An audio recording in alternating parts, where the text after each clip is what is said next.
And we are off. Hold on.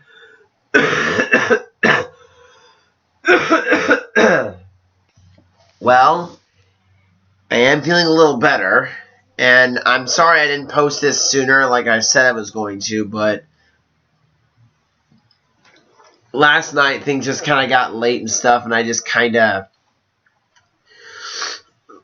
didn't feel like doing this review. But here I am doing the review for Rock of Ages. This is a movie that I had seen a lot of about 4 years ago, and most of the movies I review on this on YouTube are usually movies I've seen dozens of times, with a few exceptions. Like the movies I reviewed that came out recently, I only saw once, but this one I'd seen so many times, like many of the other movies, that I didn't even bother watching it again in order to reacquaint myself, because I already kind of knew the movie well. And this is the Rock of Ages, which is the 2012 film that's an adaptation of the Broadway musical of the same name, which came out I believe the musical came out like 2005 or 2006, somewhere in there. So the movie version follows a young singer moving off to LA to try and take a crack at fame and fortune, played by Julianne Hough. Her name is Sherry. Within minutes of arriving to LA, she's stranded, mugged, has nothing, but her story is met with the sympathy of barback Drew Foley, who wants to be a musician himself. So the two form a relationship. Sherry gets a job at the Bourbon Room, and there's a lot of stuff that happens in this movie. In fact, the amount of plot threads in this movie have been condensed to fit the 2-hour running time, as opposed to the series of subplots in the musical. So in this one, we got the two dreamers. We got the club owner, Dennis Dupree, and his partner, Lonnie, who are kind of trying to keep the power on, even though they're strapped for cash. And then you got the mayor's wife, Patricia Whitmore, trying to get rid of rock and roll. So yeah, it's a musical. It's meant to be goofy and over the top. It should be fun, right? Problem. Musicals that tend to be goofy and over the top tend to have some originality, and they also tend to be entertaining. While the musical scenes and the singing certainly is entertaining for the most part, the story gets so increasingly drunk on the cliches and the plot that the film sort of falls apart and becomes kind of this really lazily constructed paint-by-numbers marketing ploy. And what's funny is that you do have a marketing agent, you do have a rock and roll manager in this movie that's obsessed with pandering to the mainstream and getting the cash, so I guess there's some irony there, but I mean, good lord, like the love story between Drew and Sherry. They fall in love. They have a misunderstanding where they hate each other, and then they eventually kiss and make up at the end. And we'll get to what actually happens in the real frickin' musical. I've read about the musical. I've seen clips of it on YouTube, so having not seen the show, I still have a very good idea of how it would go.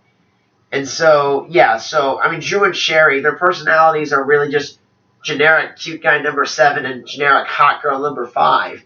I mean, Julianne Hough and Diego Boneta, they do a good job at singing, but the Adam Shankman really did not give the actors that much to work with, and he really didn't help all the writers.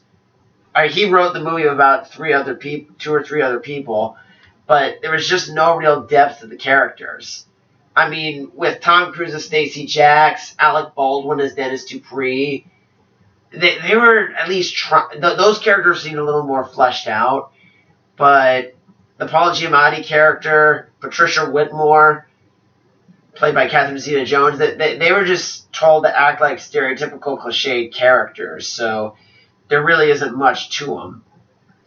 And another thing I have to say is that the journalist Constance Sack, who Stacey Jacks ends up falling in love with, she wasn't in the musical.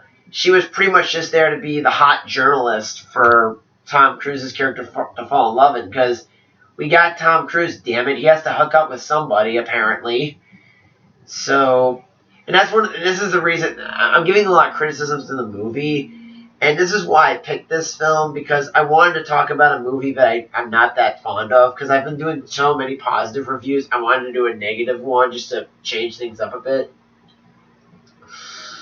But yeah, no, the movie is just a big mess, and another problem with the movie is Adam Shankman's creative choice to try and make this movie more family-friendly and sort of tone down the adult behavior from the original story.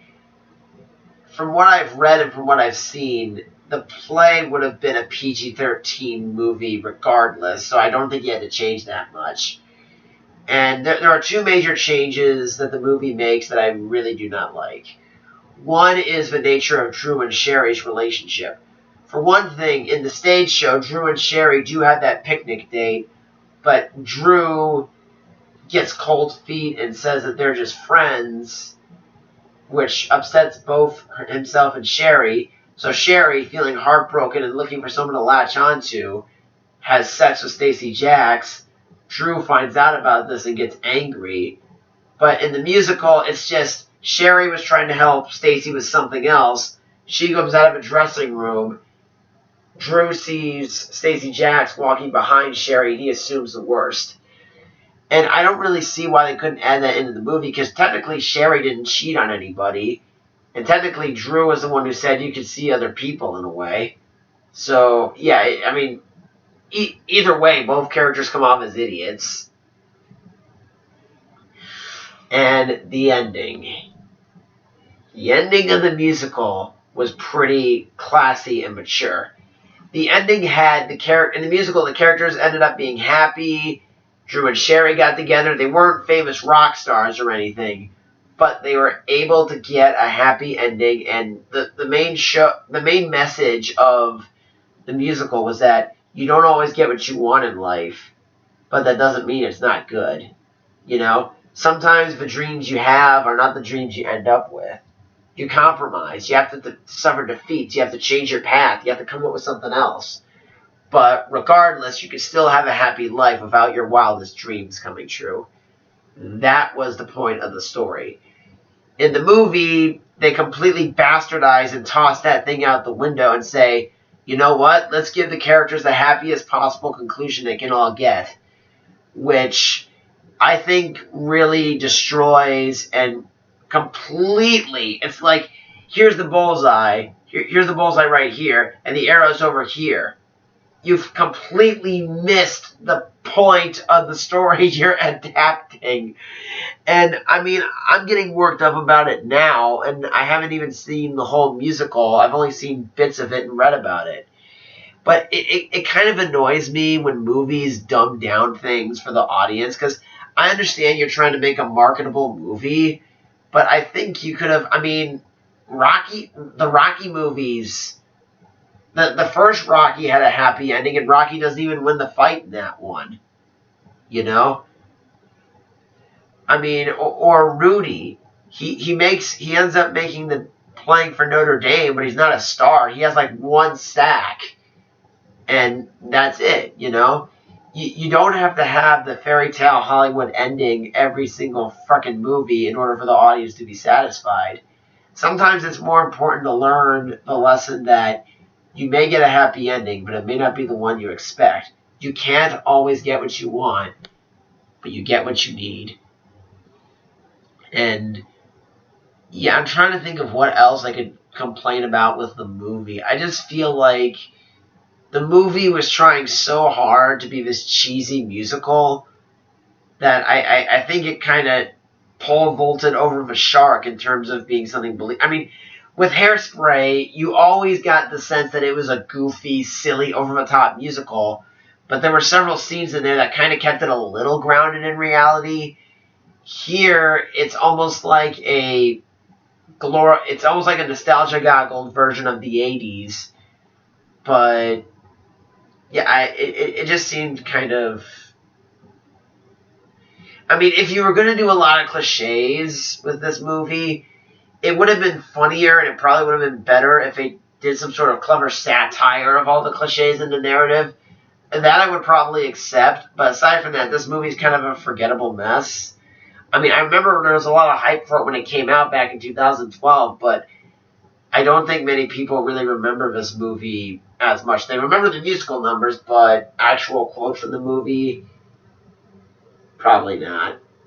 So, my cover Downbound Train will be this Monday. I'm not sure what I'm reviewing next week, but I'll see you guys when I get to that. Take care.